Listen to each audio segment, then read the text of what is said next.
Tôi đố mọi người biết đây là củ gì. Củ cải. Củ khoai lang chứ gì. Không phải củ khoai tây chứ. Không phải củ khoai lang đâu nha. Cũng không phải củ cải đâu nha. Củ này rất tốt cho sức khỏe. Và không phải người nào cũng biết củ này đâu. Nếu mọi người muốn biết đó là củ gì thì vào xem video của tôi nhé.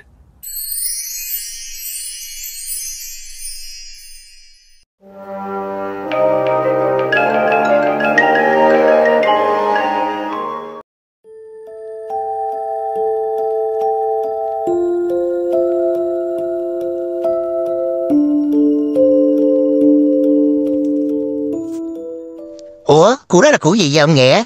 À, củ bí mật á. Bí mật. Bị mất. Mật mí. Ta lẹ đi, không thôi mọi người bỏ ra, không coi video không nữa bây giờ ha. Ok. Chào mọi người khỏe không? Tôi thì khỏe dữ lắm. Không để mọi người chờ lâu nữa.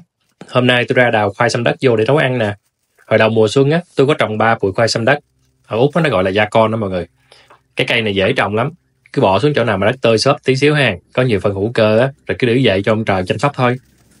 Tụi nó sẽ phát triển rất là nhanh. Tôi hầu như là không có làm gì với tụi nó trong suốt quá trình trồng luôn á. Khi nào mà mùa đông tới á, thì tụi nó sẽ trụi lủi, trọc lóc, không còn cái lá giống vậy nè. Thì mọi người ra đào lấy củ ăn ha. Củ nó sẽ ngọt hơn nếu như để tụi nó chịu bài đợt xương giá. Nghe đồn vậy đó. Wow, củ phát ham chưa? Củ nó đâm rất là sâu xuống đất nha mọi người. Nên mọi người trồng ở nơi đất tơi xốp á thì sẽ có nhiều củ hơn. Rồi lúc đào lên nó cũng dễ nữa. Như các bạn thấy đó, tôi chỉ cần lấy tay bới vài cái là moi được củ lên rồi.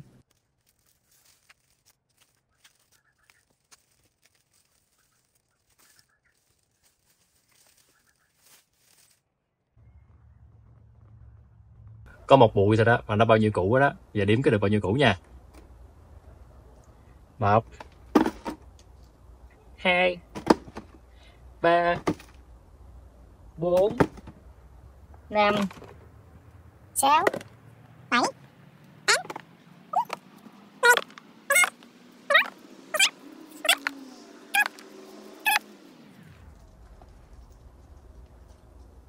3 củ nhỏ nhỏ nữa, 25 viên miếng này nữa. 25 củ. Thế thì bây giờ thì Nghĩa sẽ để như vậy, Nghĩa không có rửa đó. Tại vì mấy cái loại củ á mọi người, khi mà mọi người đào lên á, mà mọi người rửa là không có để lâu được. Đó, cho nên phải để như vậy. Nó hơi có bùn đất tí xíu, nhưng mà khi nào ăn á, thì mình cứ rửa rồi mình gọt, rồi mình làm chế biến ha. Còn cái thân trong đây nè.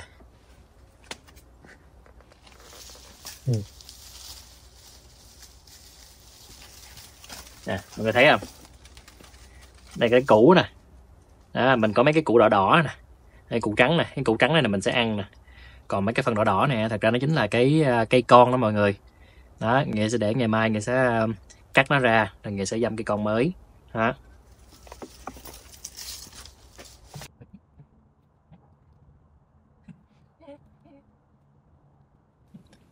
Các bạn có thấy con Luna của tôi dễ thương không? Nó ngoan và hiền lắm mọi người. Tôi lụm nó trong vườn của tôi á, từ lúc nó còn nhỏ xíu và cỡ nắm tay của tôi vậy nè. Mà bây giờ nó lớn chắc khoảng 20-25 lần so với lúc tôi lụm nó rồi. Nó tò mò lắm và hay bám theo tôi. Nói chung là có nó với thằng Soleil mèo vàng á, làm bạn cũng vui lắm. Hồi xưa á, nó với thằng Soleil á, là ở chung nhà với tôi. Nhưng mà càng lớn á, càng rụng lông. Cho nên là tôi chịu hết nổi rồi. Thế là tôi cải tạo lại cái nhà kho đó cho tụi nó ở riêng. Giờ tôi phải đi nhốt hai đứa nó lại. Chứ để lát tụi nó đi chơi á, là tối nay ở ngoài sân, lạnh tội nghiệp.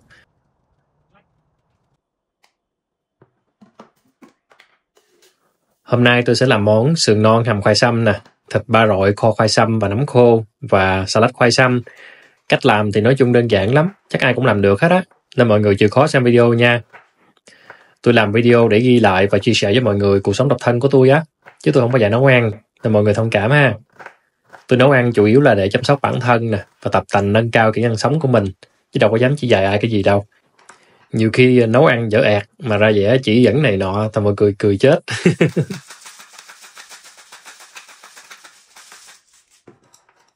Vậy thôi mình chuyển chủ đề nói về khoai sâm đi ha. Mọi người có biết nó xuất xứ từ đâu không? Hình như là ở Lào Cai, Việt Nam á. Cái gì? Ở Lào Cai, Việt Nam hả? Có thể. Nghĩa nghe nói ở Việt Nam á thì vùng núi phía Bắc có trồng loại khoai này rất là nhiều và giá cũng khá là rẻ. Tuy nhiên, theo sách vở á, thì khoai săm nó có xuất xứ từ Nam Mỹ nha. Nó có tên gọi khác là ground apple nè, yacon nè, vân vân. Rồi cùng với sự dịch chuyển của loài người á, thì nó được mang về trồng ở nhiều nơi khác nhau trên thế giới, trong đó có Việt Nam đó. Củ khoai săm á, nhiều nước nên người bản địa ở Nam Mỹ á, dùng nó như là một loại gia vị khác nha. Khi người ta làm việc ngoài đồng mệt mỏi nắng nôi quá đó, thế người ta đào củ lên người ta ăn. Cái này thì nghe giống như là cái cách mà người miền Tây sử dụng củ sắn nha. Củ sắn ở miền Nam chính là cái củ đậu ở miền Bắc đó nha mọi người. Sườn non và thịt ba rọi á, thì tôi cũng tẩm ướp gia vị như mọi khi thôi. Muối, tiêu, đường, bột gà, hành, vân vân. Thịt ba chỉ á, thì mang đi kho cho nên tôi thêm ít bột ớt nè. Bột ớt nhà làm nha. Và nước màu cũng nhà làm luôn, cho nó có màu sắc đẹp một tí.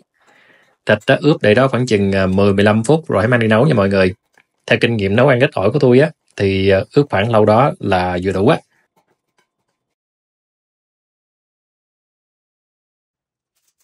Khi gọt khoai săm á, mọi người nhớ bỏ nó vô cái tô nước mà có pha nước muối á, loãng loãng tí xíu nha.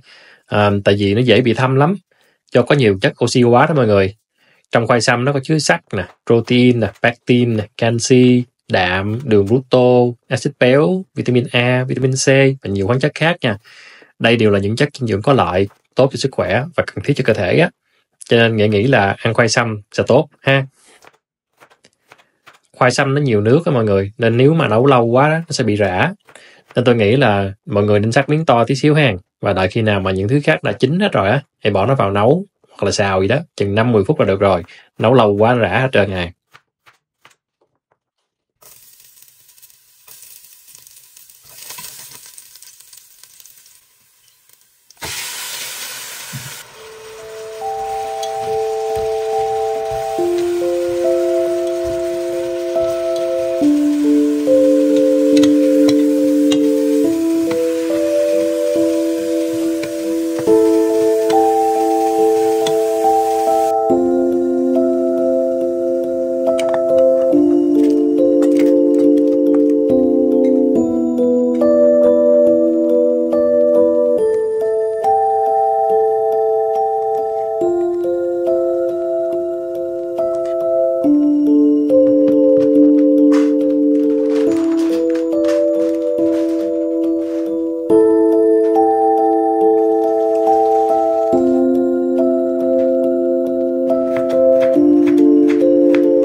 Hồi nãy tôi có khuyên với mọi người á, là khi nào mà những thứ khác nó chín hết rồi á, thì hãy cho khoai săm vào.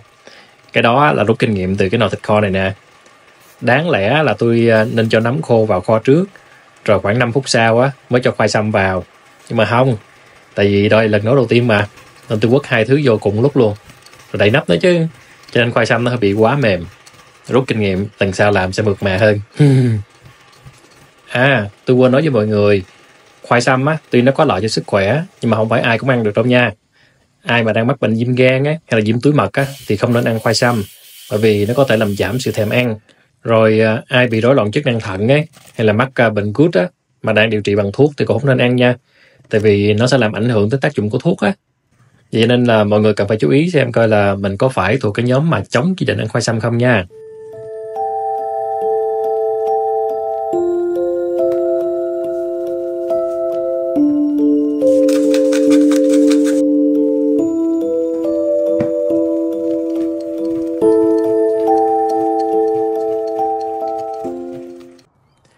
Làm có 3 món thôi, mà từ lúc chiều tới giờ tới tối luôn rồi nè.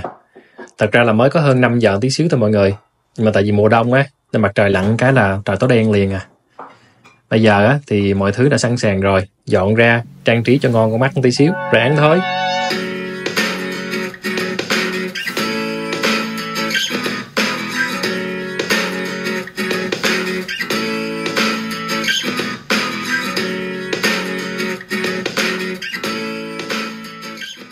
Mời mọi người ăn tối cùng với Nghĩa nha.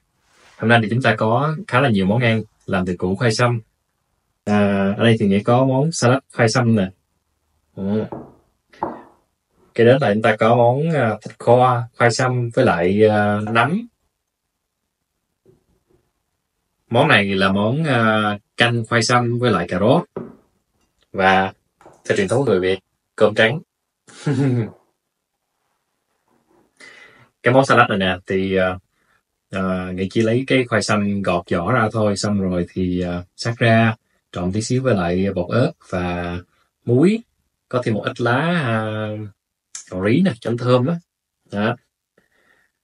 Thường thì người ta ăn khoai sâm theo kiểu là cứ ăn tươi thôi, không có chế biến thành món ăn nhiều mọi người, cho nên là cái có lẽ như là cái này là ngon nhất đó. Ăn thử coi nó có ngon không.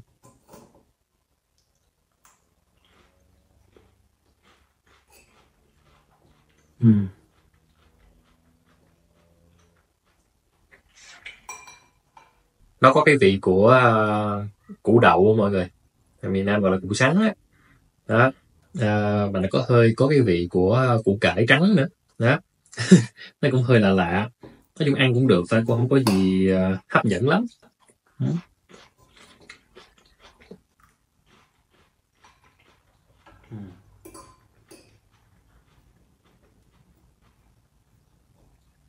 Cái này thì nghĩ là nó sẽ phù hợp hơn khi ăn vào mùa hè á. Giờ mùa hè thì củ này nó chưa có phát triển đủ, cho nên là không có nào cũng ăn được, chỉ đợi đến mùa đông thôi.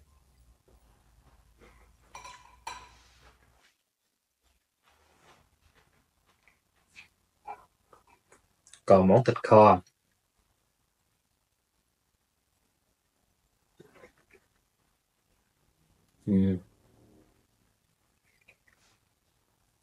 khoai sâm kho lên nó thì ăn có cái vị ngon hơn cái này, tại vì nó có gia vị trong cái đó rồi, mặn mặn ngọt ngọt cay cay, nó giống như là kiểu củ cải trắng kho. Nấm thì nó thấm đều gia vị rồi, cho nên ăn cũng ngon lắm. Nó cứ giòn giòn sườn sạc ra. Còn thịt ba chỉ thì khá là mềm, tại vì Nghĩa kho cái này khoảng 20 phút nữa, cho nó rất là mềm rồi. Còn món canh thì sao đây? Đầu tiên là nước canh ngọt thanh. Còn cái củ này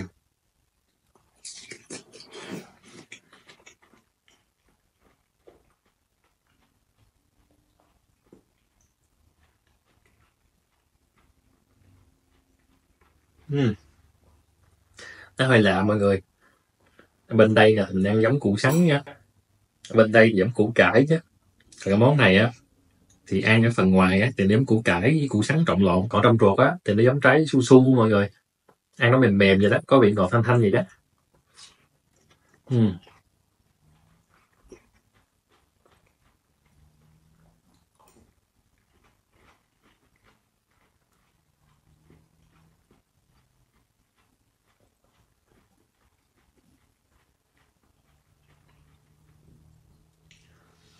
Nói chung là ăn được chứ không xuất sắc lắm.